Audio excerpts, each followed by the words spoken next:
परिषद जे घेणार आहोत यामध्ये थोडं परिचय माझी मुलगी उत्तेजतुल कुबरा यांनी थोडं परिचय करतील, पुन्हा मी पत्रकार परिषद सुरू करेन। अस्सलाम वालेकुम। जोर से आवाज। अस्सलाम वालेकुम। बिस्मिल्लाहिर्रहमानिर्रहीम। हमारे डैडी ने 3 पेपर निकाले थे। सबसे फर्स्ट समान कायदा 1995 में निकाले थे, जो कि बहुत अच्छा चला था और रिस्पांस भी बहुत अच्छा आया था। सेकंड दी क़यामत, ये 2000 में निकाला गया था, इसको भी बहुत अच्छा रिस्पांस आया था। और थर्ड माझा भारत महान, ये 2011 में निकाले थे, इसको भी बहुत अच्छा खासा रिस्पांस आया था। और हमारे डैडी मस्जिद, दरगाह, कब्रिस्तान वो सब को बचाने के काम भी करते हैं, उसके लिए बहुत काम करते हैं। आज जो पत्रकार परिषद यहाँ ली हुई है, ये वक्फ प्रॉपर्टी जो है महाराष्ट्र सरकार वर्ग 2 का एक वर्ग करने की तैयारी में है। इसके लिए इसका विरोध बोल के हमने ये पत्रकार परिषद आज ली है। उसमें वकील साहब एडवोकेट शफीक साहब हाईकोर्ट के वकील भी इसमें शामिल है, मेरी बच्ची उत्तेजतुल कुबरा भी इसमें ये है आज के पत्रकार परिषद में। और हमारा बोलना ऐसा है कि जो सरकार जो ये निर्णय ले रहा है महाराष्ट्र सरकार, ये महाराष्ट्र सरकार गलत निर्णय ले रहा है। क्यों? तो ये निजाम सरकार दी हुई प्रॉपर्टी है हमारे मराठवाड़े के अंदर, जो दोनों समाज को दी हुई है, मुस्लिम समाज को भी दी हुई है, इसमें हिंदू के भी मंदिरों को भी दी हुई है। दोनों समाज के जब मुस्लिम समाज को मराठवाड़े में 58,000 एकड़ दिए हुए, तो हिंदू के देवस्थान के उनके लिए भी 30,000 एकड़ जमीन दी हुई है। तो ये इसके वजह से ये दोनों समाज के मंदिर और मस्जिदों का नुकसान होगा। और हम ये दोनों समाज के लिए वो हमारे साथ आए या नहीं आए वो प्रश्न अलग है, लेकिन हम दोनों समाज के, मुस्लिम की भी वक्फ की भी जगह बचना और हिंदू के मंदिरों की भी जगह बचना, ये दोनों के लिए हम आगे लड़ाई लड़ने वाले। और सुप्रीम कोर्ट में जो विधेयक आया है, वक्फ विधेयक जो आया है, उसको भी हमारा उसको विरोध है। और वो विधेयक जो है, वो विधेयक में वो ऐसे भी कुछ 2-3 पॉइंट ऐसे ही बता रहे हैं उसमें कि एक तो कलेक्टर को जो अधिकार देने वाले हैं वो भी गलत है। क्यों? तो 95 का जो एक्ट बना है उस वक्त कायदे तज्ञ विचारवान सभी लोगों को बनाया हुआ है और वो पूरा परिपक्व है 95 का एक्ट। इसमें कोई दुरुस्ती करने का जैसा कुछ भी नहीं है। और उसमें कुछ मीडिया में ऐसा आ रहा है कि वो बोल रहे हैं कि वो ये वक्फ प्रॉपर्टी है, ये वक्फ प्रॉपर्टी है बोल के कोई मुस्लिम का आदमी बोला तो दूसरा आदमी जो है उसको साबित करना है कि ये वक्फ प्रॉपर्टी नहीं है। लेकिन ऐसा नहीं है, वो बिल्कुल नहीं है। हम तजुर्बा है, हम काम कर रहे हैं वक्फ का, तो पूरे वक्फ बोर्ड में और इसमें तो ऐसे हाल है कि वक्फ का प्रॉपर्टी के पूरे डॉक्यूमेंट है, सब कुछ है, पूरे रहने के बाद भी जल्दी रजिस्ट्रेशन करने को तैयार नहीं, रजिस्ट्रेशन करते नहीं, पूरी शहानिशा करते, वहाँ पे जाके चेक करते, पूरा वो कंप्लीट होने के बाद में वो उसको रजिस्ट्रेशन करते। और वो केसेस भी रहे तो इसी प्रकार से उन्होंने ये करते हैं। मी औरंगाबाद येथे मागे एक पत्रकार परिषद घेतलेली होती, तर त्या पत्रकार परिषदेमध्ये मला पत्रकारांची खूप समस्या कळून आले, कारण सारा चर्चा करण्यामध्ये। पण मी एक पत्रकार आहे, साप्ताहिक पेपर काढलेला आहे, मी संपादक सर। पूर्वी समान कायदा 1995 साली हे पेपर मी काढलेलं होतो आणि हे पेपर चांगल्या प्रकारे चालत होता आणि त्याला खूप रिस्पॉन्स होता। पण आम्ही ज्या समाजामध्ये काम करतो त्या समाजातील अनेक लोकांना असं वाटत होतं की समान कायदा जे टायटल आहे, या टायटलमध्ये तुम्हीच जर समाज कायद्याचं जरासं प्रचार केलो तर समाजामध्ये याचा खूप परिणाम होईल, असं समाजातील लोकांची प्रतिक्रिया आली। त्यामुळं ते समान कायदा पेपर बंद करण्यात आलं, हे केलं। त्यानंतर दी कयामत म्हणून पेपर, साप्ताहिक पेपर सुरुवात करण्यात आलं, ते 2000 मध्ये हे केलं। हे सुद्धा पेपर चांगलं चालत होतं आणि ह्या पेपरला खूप रिस्पॉन्स होतो, आम्ही चांगल्या बातम्या छापत होतो, निस्वार्थपणे आम्ही पेपरचे बातम्या छापत असल्यामुळं रिस्पॉन्स वगैरे खूप चांगलं होतं। पण माझ्या एका मित्राने सांगितले की हा टायटल खूप चांगलं आहे आणि मी काढतो पेपर म्हणून सांगितले, तर मी ते माझ्या मित्राला टायटल देऊन टाकलं। त्यानंतर माझा भारत महान हे 2011 साली साप्ताहिक हे सुरू करण्यात आलं. हे सुद्धा पेपरमध्ये आम्ही चांगल्या प्रकारे बातम्या छापलो, पेपरला रिस्पॉन्स मिळालं, खूप चांगलं चालत होतं पेपर. आणि आज सुद्धा टायटल आहे, ज्यावेळेस वेळ पडली तर मी पेपर काढून घेतो असं. तर मी पेपर चालवत असताना नेमकं जाहिराती बी जात घेत नव्हतं आणि कोणत्या नेत्याची बी स्तुती करत नव्हतो आम्ही, कारण सामाजिक आणि हे असल्यामुळं ते जे खरं आहे ते आम्ही छापत होतो. आजच्या काळात दैनिक असो, साप्ताहिक असो, कोणताही पेपर असो, पेपर काढणं म्हणजे काही खूप अवघड काम आहे. पेपर काढणं, पेपर काढून पेपर चालवणं हे काही सोपी गोष्ट नाही.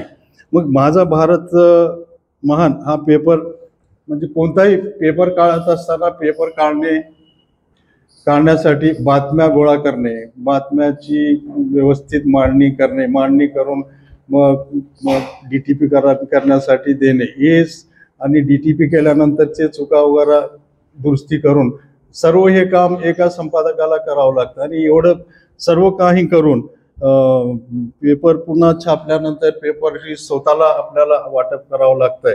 हे असे खूप आपले पेपरवाल्यांची अडचणी आहेत.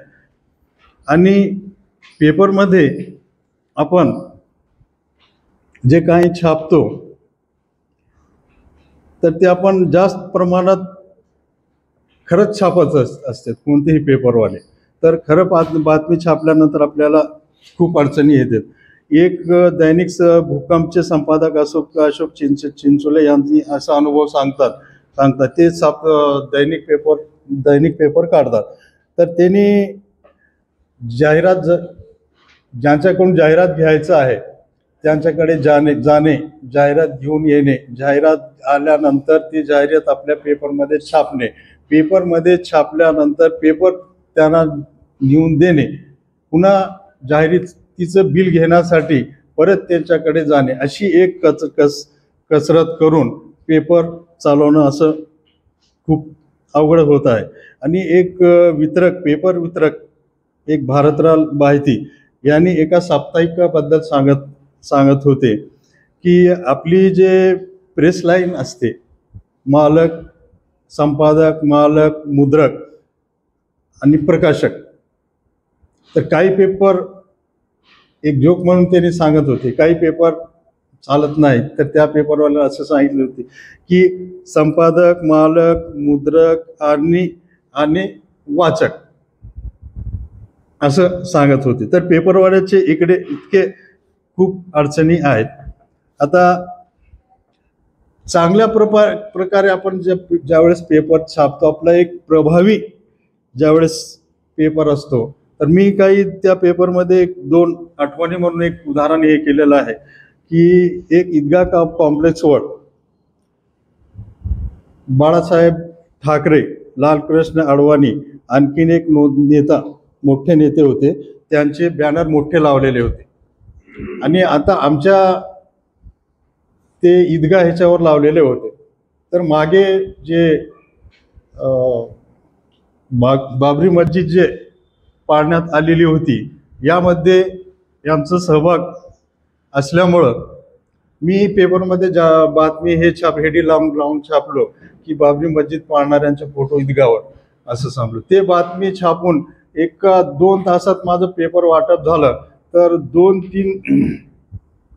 2-3 तासामध्येच ते पेपरचं इतकं प्रभाव झालं की त्यांना ते बॅनर सगळं काढावं लागले तिथून, असं हे झालं.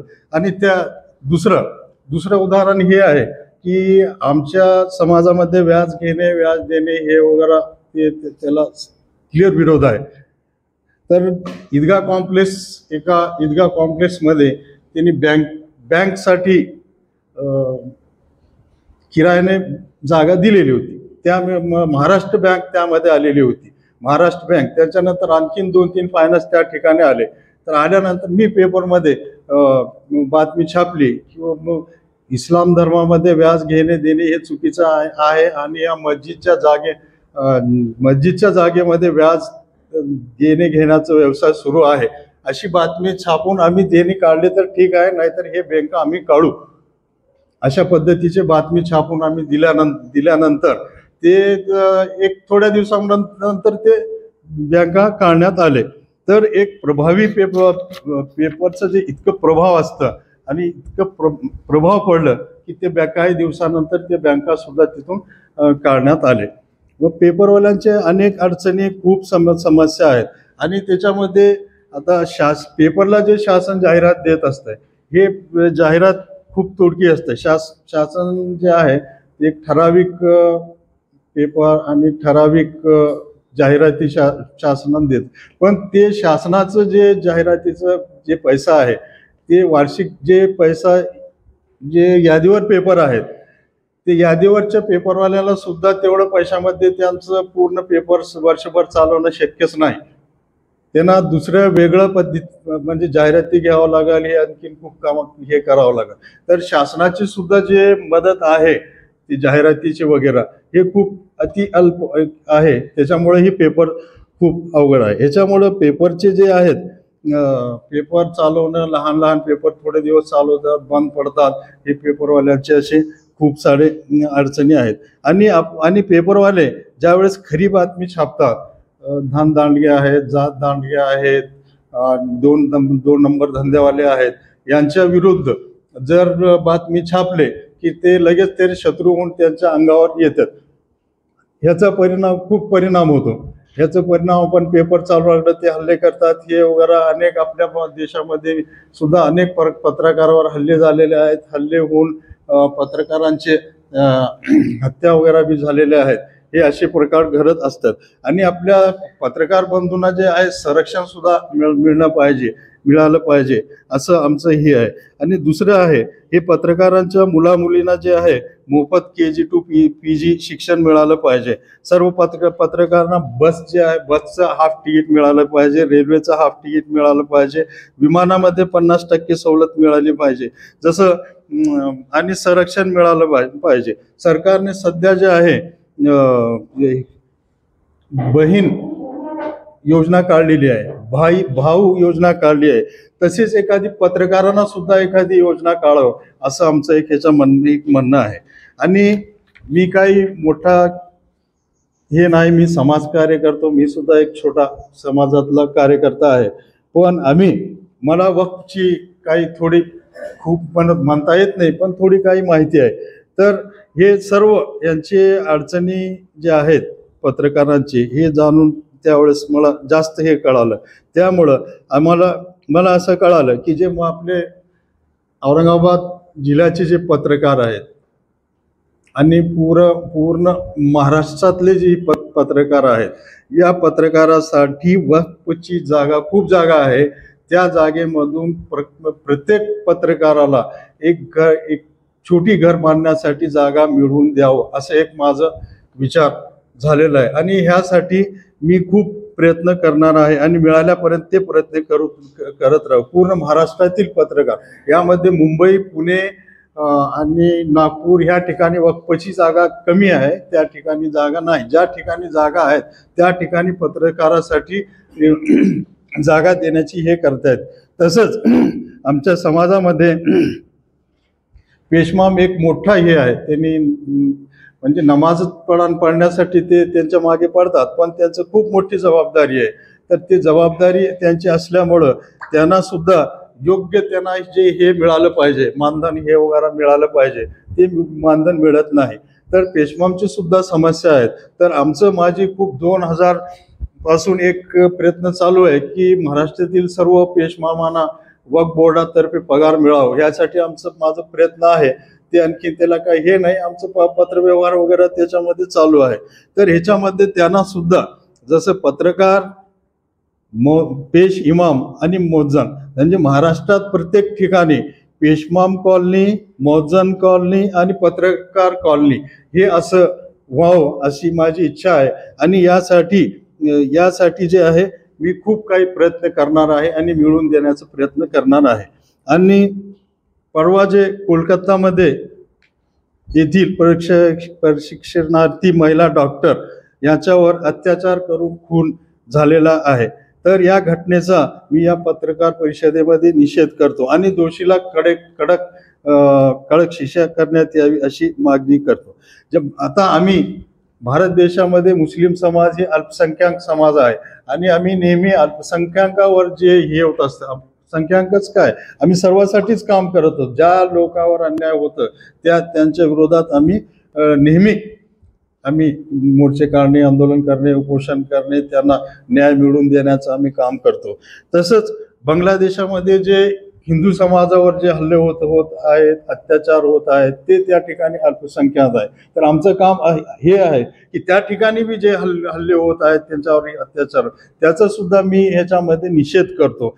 आणि भारत सरकारने त्या ठिकाणी थोडं लक्ष घालून जे हल्ले हे वगैरे होत आहेत याच्यावर त्यांनी थोडं त्यांच्यावर जे हे होत आहे अत्याचार, हल्ले, हे थांबवण्यासाठी प्रयत्न करावा असं आमचं म्हणणं आहे. आणि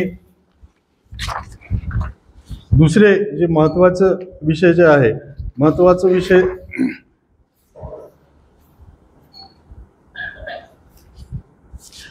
आमचं काम आहे वक्फ प्रॉपर्टी वाचवण्याचं एक आमचं प्रयत्न चालू आहे.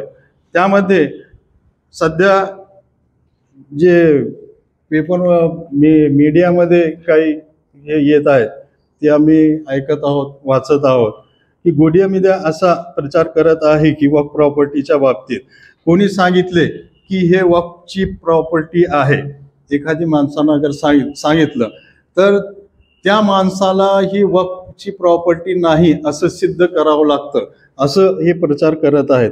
पण आमचा असा अनुभव आहे की वक्फ बोर्डामध्ये आम्ही काम करतो, सर्व काही करतो, तर वक्फ बोर्डामध्ये वक्फचे पूर्ण डॉक्युमेंट पूर्ण असतील आणि त्यांचे सर्व पुरावे वगैरेही आम्ही दिलो, तरी त्यांनी सर्व कागदपत्राची पूर्ण हे पाहून पूर्ण चौकशी करून नच त्यांनी काय माहिती का वक्फ बोर्डामध्ये रजिस्ट्रेशन वगैरे करून घेतात. असं कोणी सांगून फक्त असं हे केलं तर त्यांनी रजिस्ट्रेट करून घेत नाहीत, काय नाही. ह्याच्यासाठी सुद्धा आम्ही नेहमी आम्ही मोर्चे काढतो आणि त्याचं पोषण वगैरे करतो. तरी वक्फची प्रॉपर्टी असेल तरच वक्फ बोर्ड हे करतो, असं दुसऱ्याच्या प्रॉपर्टीवर असं कुठं करतच नाहीत असं सांगत आहेत. पण आम्हाला कुठं असे उदाहरण असतील तर आम्हाला दाखवावं, आम्ही त्याच्याबद्दल हे करण्यात येईल.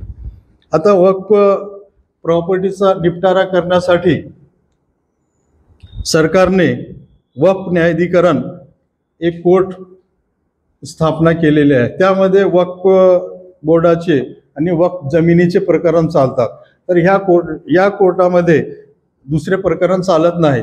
आणि मीडिया जे आहे, गोदी मीडिया असं सांगत आहे की यांचं निर्णय फायनल निर्णय आहे, याच्यानंतर कोणता निर्णय नाही असं सांगण्यात येत आहे.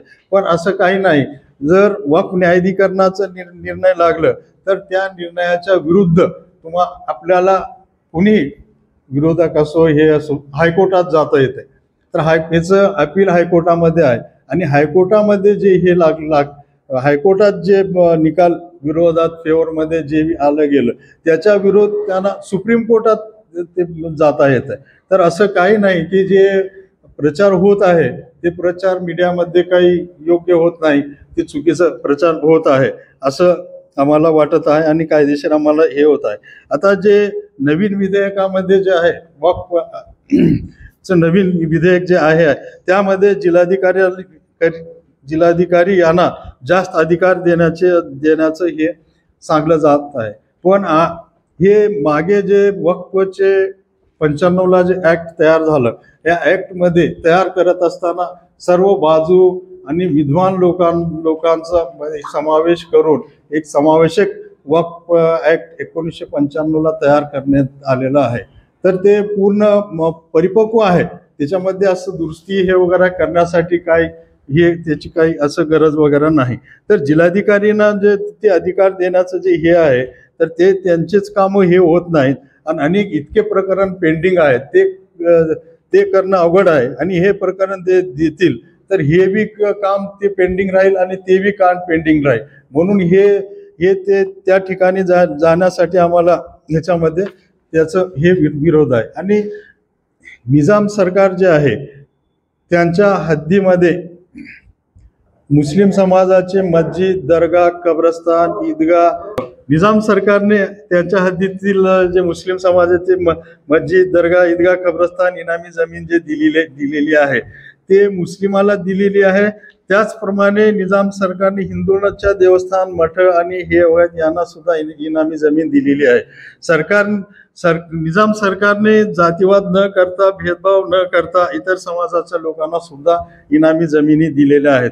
मराठवाडा आपल्या मराठवाड्यामध्ये मुस्लिम समाजात देवस्थान निजाम सरकारने 58,000 एकर जमीन दिलेली आहे. तर हिंदू समाजाचे जे मंदिर इकडं हे जे आहेत त्यांना अंदाजे 30,000 एकर जमीन दिलेली आहेत.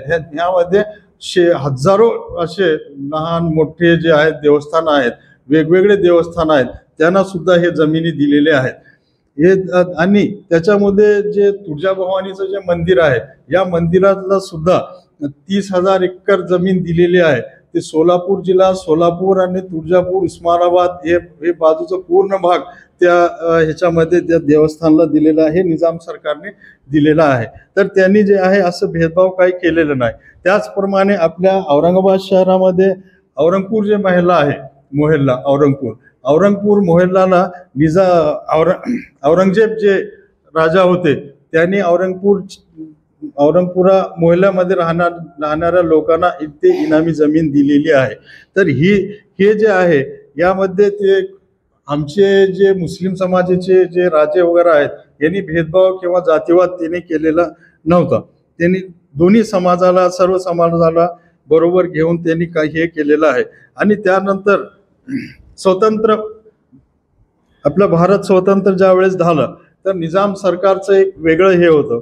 तर ते सरकार 1952च्या पूर्वी निजाम सरकार आणि भारत सरकार यांचं करार झालं.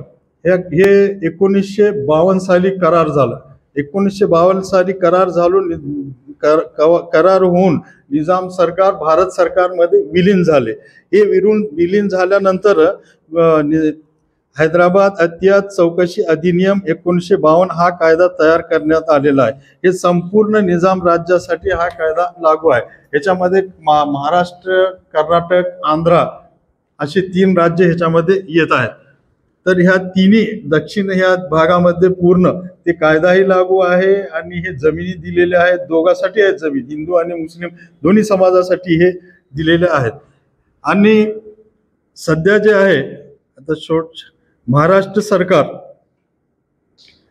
इनाम 2 जे वर्ग 2 करण्याच्या तयारीत आहे. वर्ग 2चा 1 वर्ग करण्याच्या तयारीत आहे. हे जे आहे अतियात चौकशी, हैदराबाद अतियात चौकशी अधिनियम 1952चा उल्लंघन आहे. कारण महाराष्ट्र सरकारने हे कायदा रद्द करावा किंवा परत घ्यावा असं हे आमचं सांगणं आहे. या कायद्यामुळे फक्त मुस्लिम समाजाचंच नुकसान नाही, हे हिंदू समाजाचा देवस्थानाचा सुद्धा खूप मोठा नुकसान होणार आहे. यामध्ये हे जे कायदा आहे हे सर्वांसाठी लागू आहे. पण हिंदू समाजाचे जे हे आहेत तिथे वक्फ बोर्ड किंवा इकडे येत नाहीत. त्यांनी जे कोर्ट आहेत, रनिंग कोर्ट जे आहेत त्या ठिकाणी यांचे तिकडं जात असतात. परंतु त्यांना सुद्धा हे जे आहे हैदराबाद इन्क्वायरीज अतियात ऍक्ट जे आहे त्यांना आणि हे सेम लागू आहे. यांचे सुद्धा हे प्रकरण डिप्टी कलेक्टर इथं चालले पाहिजेत आणि काही प्रकरण हे आज सुद्धा चालतात. यस, तर हे जे आहे महाराष्ट्र सरकारने हे जे कायदा करण्याच्या तयारीत आहे आणि करत आहेत, हे कायदा त्यांनी परत घ्यावा किंवा रद्द करावा. नाही तर आम्ही तर या कायद्याविरोधात हायकोर्टात जाऊ आणि पुन्हा सुप्रीम कोर्टात जाण्याची आमची तयारी आहे. आणि हे जे महाराष्ट्र सरकार जे करत आहे हे कायद्या विरुद्ध होतात आणि त्यांना या कायद्यामध्ये महाराष्ट्र राज्य सरकारला सुद्धा ढवळाढवळ करता येत नाही. तसंच केंद्र सरकार आहे, केंद्र सरकारने सुद्धा जे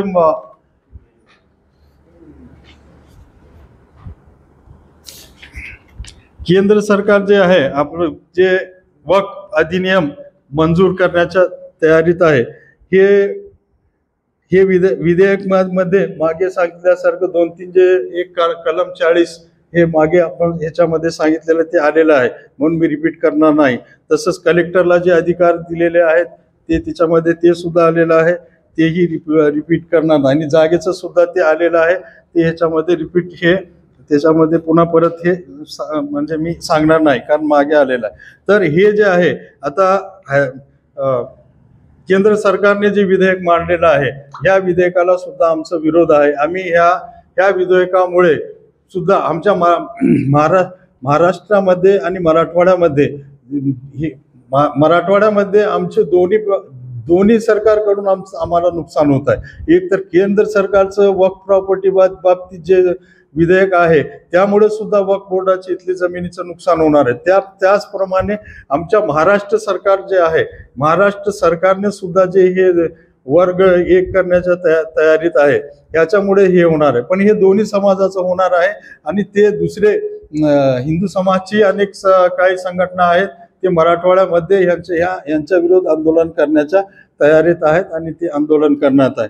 तरी असं आता या जे केंद्र सरकारमध्ये जे वक्फ अधिनियम जे हे आज ते GPC मध्ये पाठवण्यात आलेला आहे आणि GPC मध्ये हा कायदा पुन्हा दुरुस्ती होईल पुन्हा संसदेमध्ये येईल. तर आता ह्यामध्ये ह्याच्यामध्ये 31 लोकांची कमिटी हे केलेली आहेत. त्यामध्ये आमच्या महाराष्ट्राचे 4 आहेत आणि तसेच अनेक वेगवेगळे पक्षाचे इथं सदस्य आहेत. खासदार इमाम मसूद आहेत, मोहम्मद जावेद, मोहिबुल्ला नदवी, असदुद्दीन अवैसी आणि त्रिमुलकाचे कल्याण बॅनर्जी आहेत. त्याचप्रमाणे संजय सिंग आहेत. यांनी आता ह्या कायद्याबद्दल आपले विचार त्यांना हे करतील आणि आम्हाला अपेक्षा आहे की हे सर्व खासदार हे वगैरे आहेत ते वक्फ विधेयक, वक्फ दुरुस्ती विधेयकाच्या विरुद्ध हे करून त्यांनी आपले हे मांडतील आणि हे विधेयक रद्द करण्यासाठी प्रयत्न करतील अशी आम्हाला हे आहे. आणि हे राज्य सरकार आणि केंद्र सरकारने जे वक्फ प्रॉपर्टीच्या बाबतीत जे हे त्यांचं हे चालू आहे, याच्या बाबतीत आमचा विरोध आहे आणि आम्ही कायदेशीर लोकशाही मार्गाने यांचे आंदोलन हे करणार आहोत यांच्या विरोधात. आणि सुप्रीम कोर्टामध्ये आणि हायकोर्टात याची आम्ही याचिका दाखल करणार आहोत कायदेशीर. या विरुद्ध आम्ही जोपर्यंत आम्हाला न्याय मिळणार नाही आम्ही याच्यासाठी लढत राहू. हा जी संघटना जे आंदोलन करणार त्यांनी कोणाचा तुमचा संपर्क झाला नाही आम्ही मुस्लिम समाजाचा त्याला विरोध नाही. हिंदू संघी तुम्हाला इथं आमच्या औरंगाबादमध्ये सुद्धा त्यांचे बैठका झालेत, पेपरमध्ये बातम्या आल्यात. माझ्याकडे पेपर कटिंग आहे, वाटलंच तुमच्या व्हॉट्सअपवर मी पाठवून देतो. नंबर दिला, आमचं कॉन्टॅक्ट झालं. त्यांनी ते वेगळं लढत आहेत. पण मी काय करणार आहे, मी जे आहे ना, मुस्लिम समाज आणि हिंदू समाज या दोघांसाठी आम्ही लढणार आहोत. आम्ही मंदिरच्या जमिनीसाठी सुद्धा आम्ही लढणार आहोत. असं नाही की फक्त मुस्लिम समाजाच्या वक्फच्या जागेसाठी आहे, असं नाही. की आम्ही मराठवाड्यामध्ये जे निजाम सरकारने हिंदू मंदिरासाठी, मठासाठी आणि इतर ह्याच्यासाठी खूप मोठ्या प्रमाणामध्ये जमिनी दिलेल्या आहेत, मी मुस्लिम समाजाच्या वक्फ बोर्डाचे आणि हिंदू समाजाच्या मंदिराच्या दोन्हीच्या इनामी जमिनीसाठी लढणार आहे. हे स्पष्ट आहे. ते मी जी पत्रकार परिषदेला सामोरे जातात आणि पत्रकारांना दोन्ही मीडिया म्हणतात. नाही मी जे आहे आम्ही आता मी त्याबद्दल ठीक आहे दिलगिरी व्यक्त करतो मी. पण आम्हाला जे ह्याच्यामध्ये येत असते ते व्हॉट्सअपमध्ये जे येत असते सर, समजे का. आता समाजात जे आहेत दोन्ही प्रकारचे, म्हणजे पत्रकार असतील, कोण एखादी हे असेल प्रमाण कमी असेल, त्याबद्दल तुम्हाला जर हे एक मिनिट, इथे जे आलेत हे सर्व पत्रकार चांगले आहेत, तर मी माफी मागू. हे चांगल्या पत्रकारासाठी माझं काही हे नाही, विरोध नाही असं काही मी म्हणणार नाही. आणखीन काय प्रश्न? आमची संघटना खूप लोक आहेत आमचे संघटनेत. प्लॅटफॉर्म आमची अजून बैठक आहे त्याच्यानंतर. आणि आमचे जे लिगल ॲडवायझर आहेत, आम्ही अनेक वकील जे आहेत, आता आमचे ॲडव्होकेट हायकोर्टाचे वकील आहेत शफीक साहेब आहेत, यांनी सुद्धा आपले एक 5 मिनिटात. जी नाही, सक्सेस काय झालं ते तर आमचं मी सांगणार नाही सक्सेस झालेलं, पण आम्ही आजच नाही, आम्ही जे आहे आज मी एक 30-40 वर्षापासून माझी लढाई चालू आहे. आम्ही सक्सेस बद्दल आम्ही कसं धार्मिक त्याच्यामध्ये काही अडचणी असल्यामुळं सक्सेस माझं काम लढायचं काम आहे. आता ह्याच्यासाठी आम्ही लढू, हे आम्ही सक्सेस होऊ न होऊ ते अल्लाह तालाच्या हातात आहे. इंशाल्लाह माझं काम लढायचं आहे, बाकी काम जे आहे ते अल्लाह हे करतील असं म्हणून. 30,000 एकर जमीन हिंदू देवस्थानांना दिलेली आहे. हा, तिची आपल्याकडे यादी आहे. नाही आम्ही काढून. यस, 3,000 एकर जमीन तुळजापूरच्या तुळजाभवानी मंदिराला दिल्याचा आपला उल्लेख आहे. ती शिवाजी महाराजांनी दिल्याचे आमच्याकडे पुरावे आहेत. आम्ही पुरावे असतील तर हा ते पुरावे पुन्हा मी मागून तुम्हाला पुरावे देतो. आरोप नको. हा नाही आरोप झाला नाही, आरोप महाराजांनी दिलेल्याचे आम्ही निजाम सरकारने दिलेले आहे जमीन, ते सुद्धा आम्ही तुम्हाला देऊ. पुरावे घेऊन बसायचे. तुम्ही आजचा आरोपच झाला ना सर. नाही, आरोप नाही, आरोप निजाम सरकारचा उद्धव करताय. नाही, जे दिलेलं आहे ते आम्ही 3,000 एकर जी जमीन आहे ती दिल्याचे शिवाजी महाराजांनी दिलेल्याचे पुरावे आहेत. बरोबर, त्याचं आता हायकोर्टामध्ये प्रकरण चालू आहे. ते आम्ही तुम्हाला पुरावा दुसरी जे पत्रकार परिषद राहील त्यामध्ये आम्ही देऊ तुम्हाला. आणि केंद्राला आणि राज्याला काही नियम बदलण्याचा अधिकार आहे. आता तुम्ही वरिष्ठ आहात, वरिष्ठ पत्रकार आहात. 1952चा तुम्ही जो उल्लेख करताय तो बदलल्या जाणार नाही असं तुम्हाला वाटतं? बिलकुल.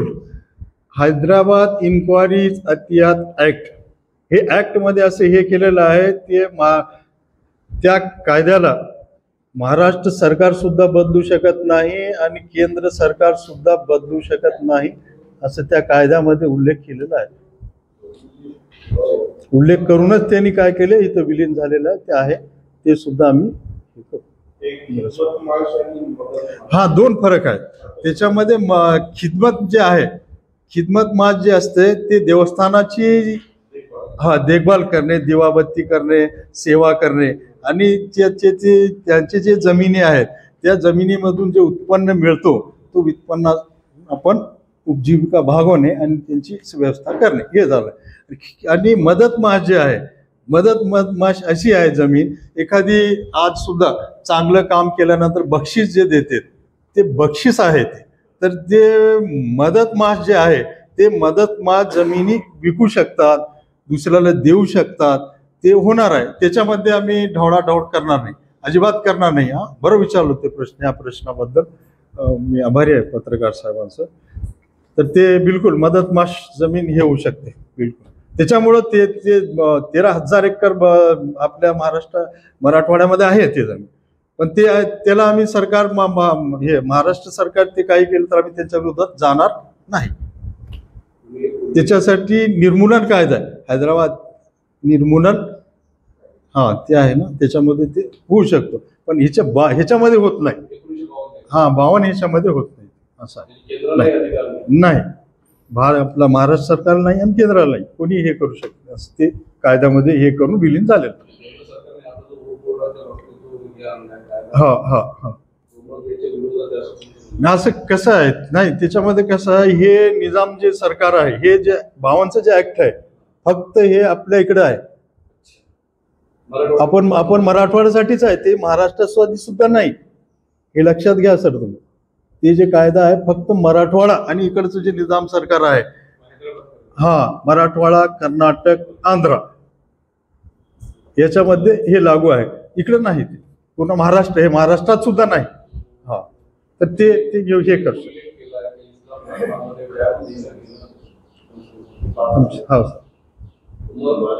जे बँकेमध्ये सर्व्हिस करतात मुस्लिम समाजातील जे ह्या याच्यात फायनान्स कंपनीत जॉब करतात त्यांच्या बाबतीत ते तिथे ते बळावर देतात ना. बरोबर आहे. ते वैयक्तिक धर्मामध्ये असं आहे, आपल्याला हे केलं पाहिजे. आता वैयक्तिक तुम्ही काय करता ते आम्ही वैयक्तिक असं कसं इथं बी वाईट नाही, आम्ही तर हे आहे काही मग त्याच्यासाठी तुम्ही काय करा, काय आव्हान करा? नाही, आम्ही त्यांना सांगून आव्हान म्हणजे काय त्यांना सांगू. जॉब वगैरे बरोबर त्यांचं काय करणार? बरोबर असं आहे. आता जे करणार आहेत आता ते जबाबदार आहेत. तुमचं असं म्हणणं आहे का बँकेत जॉब करू नये, सुशिक्षित ते त्यांनी विचार फायनान्स कंपन्यांमध्ये जॉब करू नये असं तुमचं म्हणणं आहे का सरळ सरळ? नाही, आम्ही तर म्हणणार किंवा आमचा जे कायदा आहे त्याप्रमाणे करायला नको आहे. आता जे करतील ते त्यांचं वैयक्तिक आहे. म्हणजे तुमचं असं सरळ म्हणणं आहे बिलकुल. त्यांनी जॉब करू नये? नाही, जॉब त्यांचा वैयक्तिक आहे, आम्ही त्यांच्या ह्याच्यामध्ये वैयक्तिक आहे सर. नाही तसं काय, हे आमचे दोन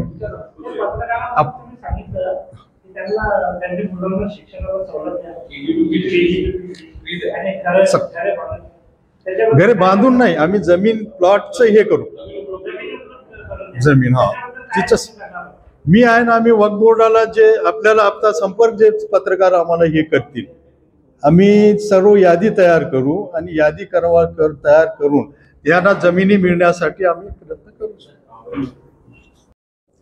आमचं जे वक्फचे जमिनीच्या बाबत केंद्र सरकार आणि महाराष्ट्र सरकार जे आहे जे कायदे तयार करत आहेत, तर हे कायदे आम्हाला असं वाटतं की बेकायदेशीर कायदे आहेत, तर हे कायदे रद्द व्हावे त्याच्यासाठी पत्रकार परिषद ठेवलेली होती. आणि ह्याच्यामध्ये महाराष्ट्र सरकारने जे आहे जमिनी दोन वर्ग जे आहे त्याचं एक वर्ग करणार आहे.